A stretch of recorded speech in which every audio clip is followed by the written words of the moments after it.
Hi friends, so in this video we will be looking at question number 10 of Ignou term and exam December 2020 question paper of EEC-11 Fundamentals of Economics. So you can see that in this question there are 5 sub questions. Okay, each of these questions are asking us to differentiate between two concepts, right? And we should attempt any three among them.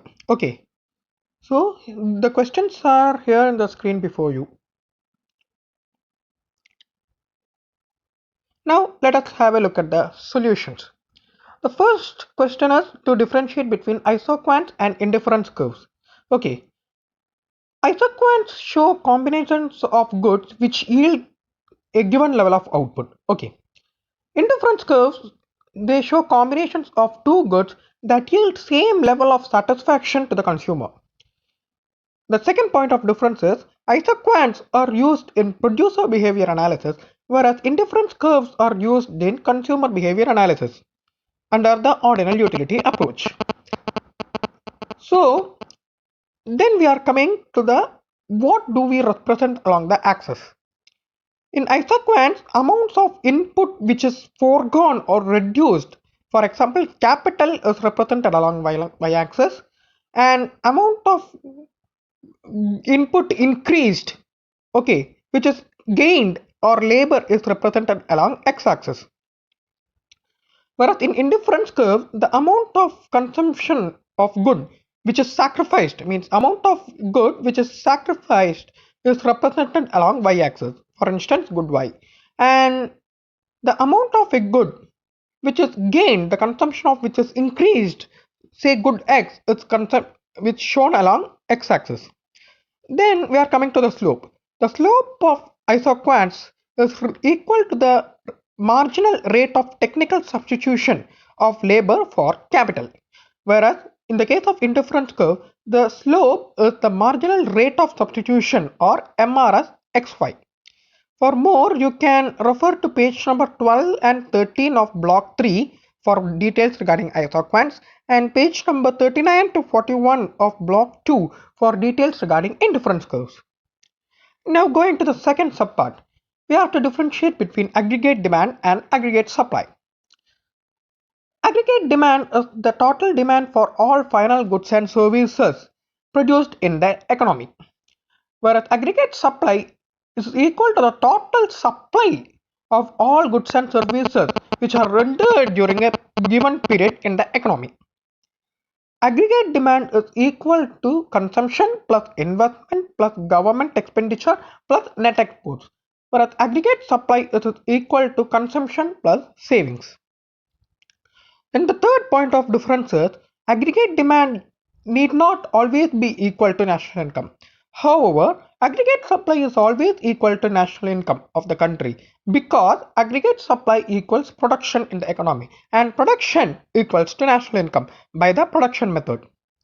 Then we are coming to the diagram.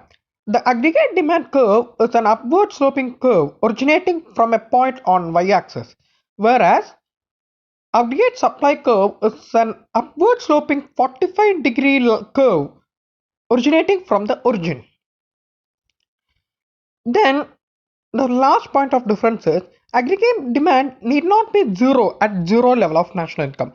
However, aggregate supply which is equal to production is zero at zero level of national income.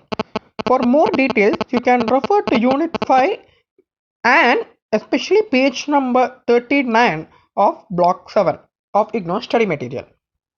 Then the third question is regarding positive and normative economics.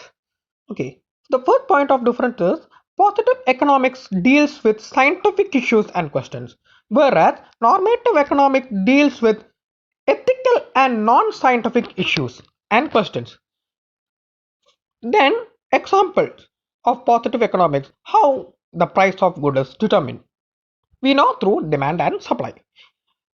In case of normative economics, we can give an example, how should we allocate resources in an economy? Okay. Then the third point of difference is positive economic statements are value free as no ethical issues are involved. However, normative economic statements, they involve value judgment and ethics. Then disagreements among economics in regarding positive economic statements can be resolved by empirically testing the theory. However, disagreements among economics in case of normative economic statements can never be resolved because each scientist can have his own opinion. For more, you can refer page number 11 of block 1 of Ignou study material. Now coming to the fourth question, induction and deduction. In case of induction, it takes examples or results of specific situations as the input or basics. However, in case of deduction analysis, it takes examples or results of overall or general phenomena as the basis. Then, induction analysis forms generalized conclusion or result. However, under deduction, it deduces results for specific situations. Example for induction analysis, analyzing individual firms to assess the industry.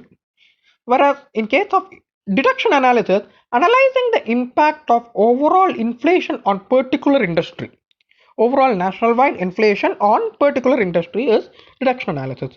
For more, you can refer to block 3, means chapter 3 of block 1. You will also be getting a few points from chapter 1. Now, the fifth question.